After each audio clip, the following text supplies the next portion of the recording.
Hi friends, मी रुपाली. चटपटीत स्वादिष्ट रेसिपीमध्ये आपले स्वागत आहे. आज आपण अगदी गाड्यावर भेटते तशीच चटपटीत आणि कुरकुरीत भेळ बनवणार आहोत.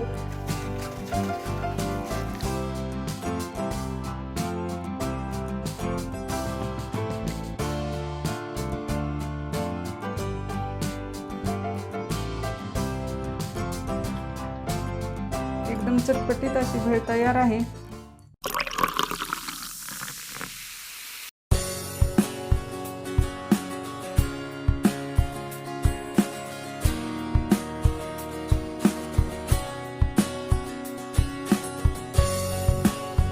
आज आपण अगदी गाड्यावर भेटते तशीच चटपटीत आणि कुरकुरीत भेळ बनवणार आहोत. त्यासाठी काय काय साहित्य घेतले ते पाहूया. इथे मी हळद घेतली आहे, मीठ, लाल मिरची पावडर, बारीक चिरलेला टोमॅटो, बारीक चिरलेली कोथिंबीर, बारीक चिरलेला कांदा.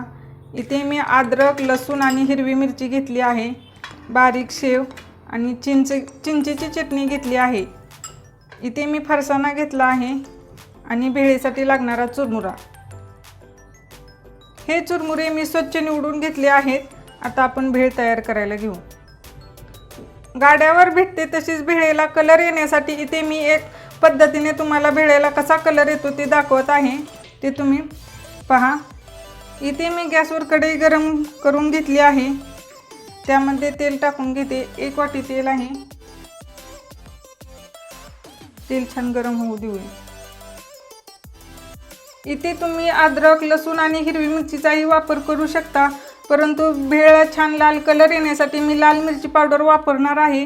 कढई गरम झाली आहे आणि तेलही गरम झाले आहे. त्यामध्ये लाल मिरची पावडर टाकून घेते, हळद आणि चवीपुरते मीठ. गॅस बंद करून घ्यायचा आहे आणि हे छान मिक्स करून घेऊया आपण. आता यामध्ये मी हे स्वच्छ निवडून घेतलेले चुरमुरे घालून घेत आहे आणि हे छान मिक्स करून घेऊया आपण, म्हणजे आपल्या भेळा छान कलर येईल.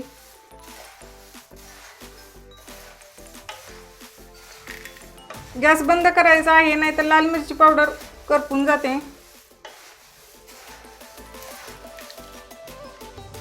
हे पहा, इथे आपल्या चुरमुऱ्याला सर्व लाल मिरची पावडर, हळद आणि मीठ लावली आहे आणि चुरमुरे हे गरम झाल्यामुळे छान कुरकुरीत झाले आहेत. आता हे चुरमुरे मी पातेल्यात काढून घेते. इथे मी चुरमुरे पातेल्यामध्ये काढून घेतले आहेत. भेळ बनवताना असेच मोठे पातेले घ्यायचे आहे, म्हणजे सर्व जिन्नस भेळा लागतील. आणि भेळ बनवताना कुठल्याही जिन्नसचे प्रमाण नसते, आपल्याला पाहिजे असे टाकायचे आहे, कमी किंवा जास्त. आता यामध्ये मी टोमॅटो घालून घेते. टोमॅटोच्या बिया काढून घेतल्या आहेत. मी बिया काढूनच घ्यायच्या आहेत, म्हणजे चुरमुरे नरम पडणार नाहीत, भेळ छान कुरकुरीत होईल. तुम्हाला जर हिरव्या मिरचीचा ठेचा टाकायचा असेल तर टोमॅटोच्या अगोदर हिरवी मिरचीचा ठेचा टाकून पूर्ण चुरमुऱ्याला लावून घ्यायचा आहे. बारीक चिरलेला कांदा,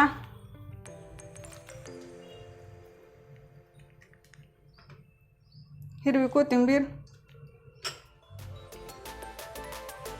फरसाणा हे छान हलवून घेऊया आपण.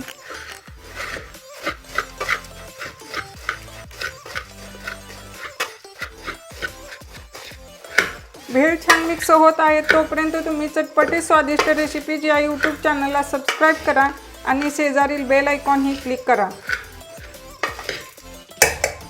हे पहा, इथे भेळेमध्ये सर्व जिन्नस मिक्स झालेले आहेत. आता मी यामध्ये चिंच आणि खजुराची चटणी टाकून घेत आहे. याचा व्हिडिओ मी आधीच अपलोड केला आहे, त्याची लिंक डिस्क्रिप्शन बॉक्समध्ये देत आहे. ती यामध्ये टाकून घेऊया. 2 ते 3 चमचे टाकून घेत आहे. ही छान मिक्स करून घेऊया आपण. इथे आपली भेळ पूर्ण मिक्स झालेली आहे. आता मी सर्विंग डिश तयार करत आहे.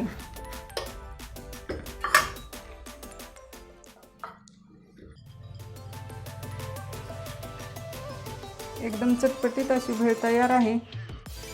वरून थोडा फरसाणा घालून घेऊया. बारीक चिरलेला कांदा, टोमॅटो, हिरवी कोथिंबीर आणि बारीक शेव. वरून थोडी चिंचेची चटणी घालून घेऊया, म्हणजे छान चव येईल चटपटीत अशी. एकदम चटपटीत आणि कुरकुरीत गाड्यावर भेटते तशीच भेळ घरच्या घरी बनवून तयार आहे। तुम्हीही ही भेळ एकदा नक्की ट्राय करा आणि कशी झाली ते कमेंटमध्ये सांगायला विसरू नका। सो रेसिपी आवडल्यास चटपटीत स्वादिष्ट रेसिपीज या यूट्यूब चॅनलला सबस्क्राईब करा। पुन्हा भेटूया अशाच नवीन रेसिपीमध्ये। धन्यवाद।